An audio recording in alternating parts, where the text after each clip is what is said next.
Hello दोस्तों, राधे राधे दोस्तों। हमारे यूट्यूब चैनल में आप लोग का स्वागत है। आइए दोस्तों, सुनाते हैं आप लोग को बहुत ही प्यारा, बहुत ही पुराना विवाह गीत आप लोग सुनाने जा रहे हैं। दोस्तों, अगर आप लोग को पसंद आए तो प्लीज आप लोग कमेंट में जरूर बताइएगा आप लोग को विवाह गीत कैसा लगा। तो आइए दोस्तों, आप लोग को सुनाते हैं। राम के घोड़वा में लाली खरउआ, अरे लाली खरउआ, अरे लक्ष्मण सूरुजवा के जोतरे लालन, अरे लक्ष्मण सूरुजवा के जोतरे लालन।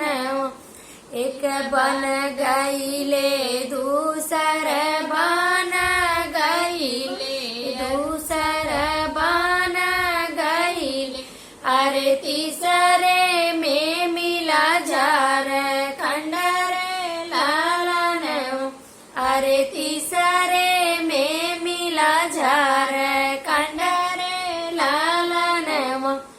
उई झारखंड में दुई बालका खेला तू है, दुई बालका खेला तू है, अरे बालका चला धनुष बड़ा रे लालन, अरे बालका चला धनुष बड़ा रे लालन। बालक बोलाई राम गोदी बाई ठाम, अरे गोदी बाई ठाम, अरे बालका से पूछे दुई गो बात रे लालन, अरे बालका से पूछे दुई गो बात रे लालन।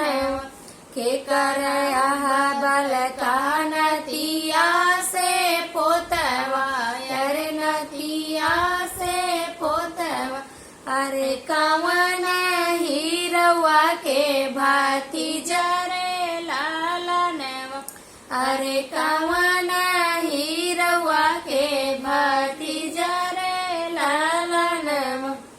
राजा दशरथ के हैया नतिया से पोतवा, अरे नतिया से पोतवा, अरे लक्ष्मण हीरवा के भतीजा रे लालन, अरे लक्ष्मण हीरवा के भतीजा रे लालन। बापवा पपियावा के नमवा न जनती, अरे नमवा न जनल, अरे सीता माता हमारा रे लालन, अरे सीता माता